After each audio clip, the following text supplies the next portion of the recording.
Good morning. Let's carry on reading Awful Auntie. We're going to read chapters 16 and 17 today. So chapter 16, A Bitter Aftertaste. To Stella's astonishment, inside the garage sat the family's beautiful Rolls Royce. Except it wasn't beautiful anymore. The car was now a jumble of broken glass and twisted metal. The windscreen was smashed and the bonnet had been squished to pieces. The Silver Lady statuette that stood proudly above the engine on all Rolls Royces was bent over to one side. In the months since the accident, the car had become coated in a thick layer of dust. A spider had even spun a cobweb in one of the broken windows. Stella wept a river of tears upon seeing the car like this. It made everything real. There really had been a horrific car crash, and judging by the extent of the damage, Stella was extremely lucky to be alive. Anyone sitting on the front seats would have been killed in an instant. "I'm so sorry, my lady," whispered Soot. Spotting an oily rag on the floor, he bent down to pick it up. "Here, wipe your eyes on this.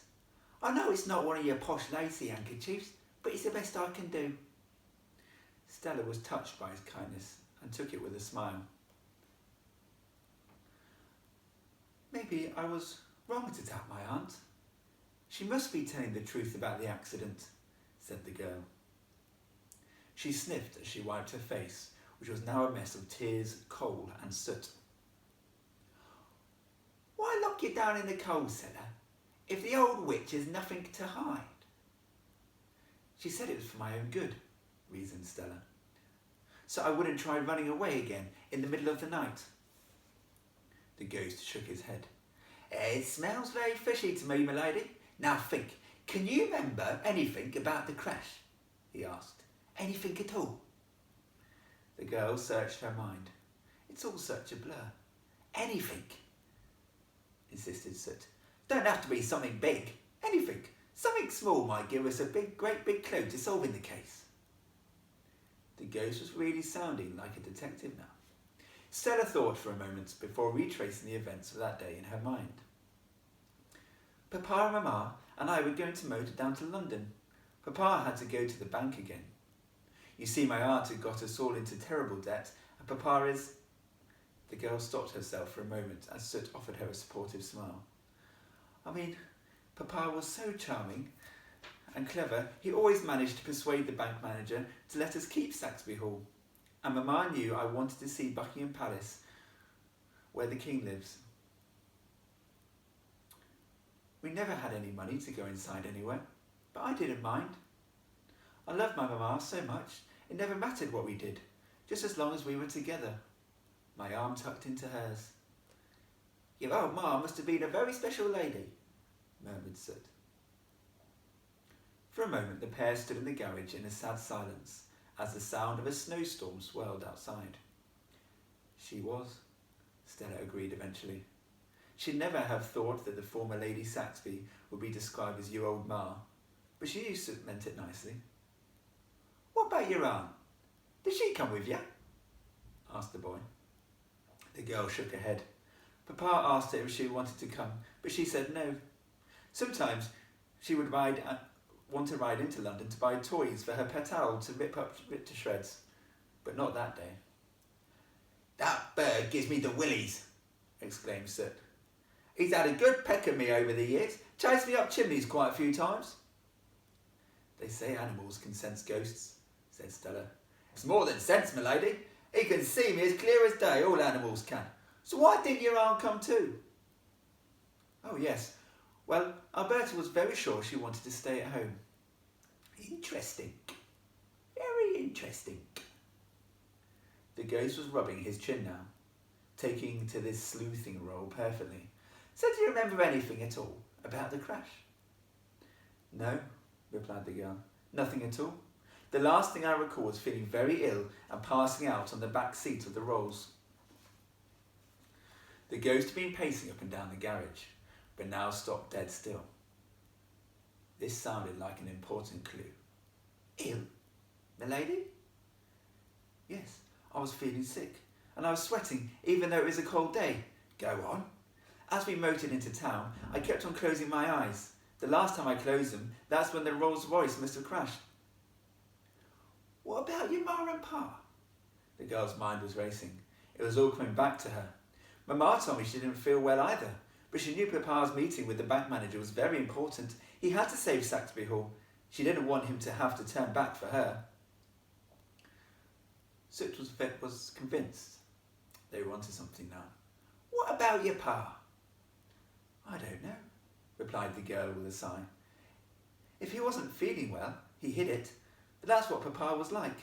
He always kept a stiff upper lip. The ghost began pacing up and down again, trying to put all the pieces of the puzzle together. If your old man was feeling ill too, that could explain the crash. I know, agreed the girl, sitting on the back seat. I kept feeling like I was blacking out. What can make you ill like that? Said Soot, almost to himself. Was there a funny smell or anything in the car? A funny smell? Like what? Dunno. Fumes from the exhaust, maybe? That could make you all feel ill. No, the girl was certain of that. There was never anything wrong with the car. It was Papa's pride and joy. He always kept the rolls in mint condition. The engine purred like a cat when he drove it.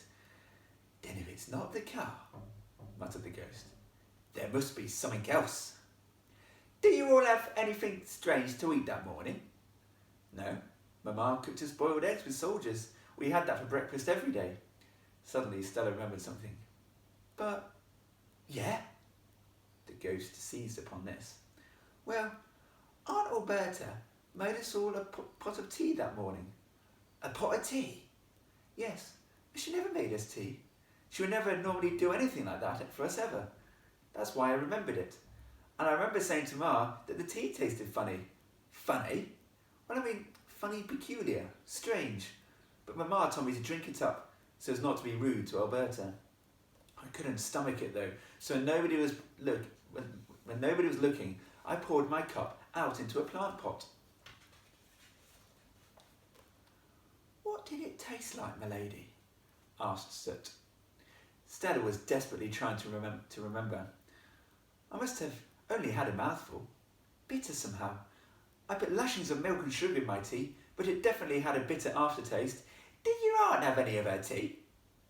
No, she didn't. Stella was sure of it. Aunt Alberta poured out a cup from the pot for herself, but she never even had a sip. Did your ma and pa think it tasted funny too? Well, if they did, they were too polite to say so in front of her, replied Stella. But I noticed them both grimace when they drank it. Suddenly a thought raced across her mind like a bolt of lightning. Alberta must have laced the tea with... The pair looked at each other and spoke at the same time. Poison! Chapter 17. Desserts galore. Crash! At that moment, the garage door smashed open. Ah! Stella took a sharp intake of breath. Was there something or someone out there? There was a blizzard raging outside, and snow swirled around. Stella ran to the doors, and with all her weight, battled to fight the strong gusts of wind. Soot followed her, and together they managed to close and bolt them shut. There's no way you can try and run again tonight, my lady, said the ghost. You'll have to wait until the storm dies down. But for now, it looks like it's here to stay. Panic flashed across the little girl's face. But I don't dare wait another moment. My aunt has already tried to poison me and Mama and Papa. Who knows what she will try next? I have to call the police. Do you think we need some more evidence first? Suggested Soot. No, I have to call right now, exclaimed the girl. But it's very dangerous. Why? There are only 2 telephones in the house. One in Alberta's room, but she keeps the door locked at all times. The other is in Papa's study, and my aunt is convinced the deeds to Saxby Hall are in there. She is spending day and night in that study, turning the whole place upside down. Soot thought for a moment. Maybe I can try and cause a diversion. Like what? Oh, I don't know. Throw some plates around? Us ghosts love doing stuff like that. It normally works a treat. But what if you get caught? Asked Stella. In the short time she had known the little chimney sweep, she had become rather fond of him. Aunt Alberta is a grown-up. She's not going to be able to see me, is she? Yes, of course, replied the girl, still struggling to remember all these ghost rules. What about Wagner? We'll have to pray he's sleeping. That is one scary owl. Stella and Soot tiptoed along the corridor. The grandfather clock gave them both a fright as it chimed midnight. Bong, bong, bong, bong, bong, bong, bong, bong, bong, bong, bong, bong. Soon they reached the entrance of the grand dining room. They peeked their heads around the open door and saw Alberta and Wagner enjoying a midnight feast. No doubt the woman thought her niece was still safely locked up in the coal cellar where she had been left. How could she have known that Stella was in fact just a few steps away? The woman sat at one end of the endless dining tables. Her pet owl was perched at the other, a napkin tied around his neck. A huge candelabrum with 20 or so candles burning on it illuminated the room. The table was piled high with desserts. That's all Alberta ever ate. She never had a main course or a starter. No, Aunt Alberta went straight to the pudding. She would scoff desserts for breakfast, lunch and dinner, which is why she was as wide as she was tall. There were desserts galore. A giant apple strudel made from at least 100 apples, a towering pyramid of chocolate balls, eclairs the size of pillows, a huge chocolate cake oozing with buttercream, cream puffs piled up to the ceiling, a trifle so big you could swim in it, deep-fried donuts pumped full of jam, a mouth-watering Black Forest gatto. You only had to look at it to double your body weight. A huge vat of salted caramel, still bubbling from the stove. A life-sized owl made entirely of marzipan. A deep bucket of cream that had a huge dollop of cream on top for good measure. All butter biscuits that had been double-dipped in chocolate. A wobbly jelly so ginormous it could break the fall of a hippopotamus. Stella's mouth watered when she saw all this glorious food. The poor girl hadn't eaten for days.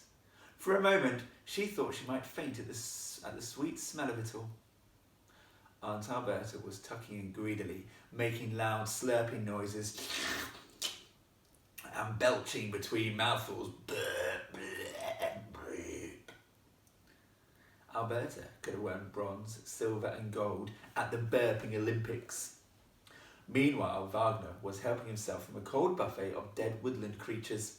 There were mice, squirrels, hedgehogs, sparrows, even a badger, all his favourite treats. As the woman ate, she sifted through a large box of papers from the study, hurling documents angrily over her shoulder. Where are these blasted deeds? She muttered to herself, between gobbling down huge mouthfuls of Black Forest gatto. Come on, milady, whispered Soot. The girl had become mesmerised by the cakes. Their pair sank to their hands and knees and crawled past the door. The very next room was Papa's study. Stella's father had always kept the room in perfect order. It was Lord Saxby's little sanctuary. Now documents, photographs, boxes, folders and books were strewn across the floor.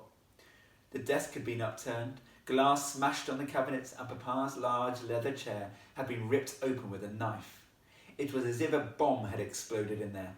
Aunt Alberta had clearly been looking everywhere for the deeds. The telephone usually sat on the desk, but now the study had been ransacked, it was nowhere to be seen. Stella went over to the wall and found the end of the cable. Then she traced her hand along until she found the telephone hiding under a huge pile of papers. With the telephone sat safely on her lap, Stella signalled over to Soot, who was waiting just outside the corridor, keeping a lookout. Go, she whispered. What? Replied Soot. Go, she said, louder this time. The ghost nodded and went off to create his diversion. It was to be a pretty standard ghost throwing plates around the kitchen routine, but hopefully enough to make Alberta come running and win Stella some time. You may be interested to know that the spookiest tricks favoured by the British Society of Poltergeists include knocking on doors and running away, putting records on the player and turning the volume dial up very loud, hurling books around the library, pushing over large items of furniture, jangling chains in the middle of the night, making two chairs dance together, levitating the cutlery, flushing the toilet when someone is still sitting on it, prancing around the bedroom with a bedsheet on the head, moving objects around the house randomly, such as putting someone's underpants in the fridge, doing an evil laugh into a jar to make it echo around the house, drawing a rude picture of a bottom in the bathroom mirror and waiting for the mirror to steam up for it to be revealed. If any of these have ever happened to you, perhaps your house is haunted, or it could just be your annoying little brother. The girl listened as far along the corridor plates started crashing onto the floor of the kitchen. Within moments, Stella could hear Aunt Alberta shouting, "Wagner! Wagner!" from the next room. Then there was an unmistakable sound of the large woman thundering down the corridor. This was Stella's chance. She had to take it now, right now. We'll read chapters 18 and 19 tomorrow. Have a lovely day.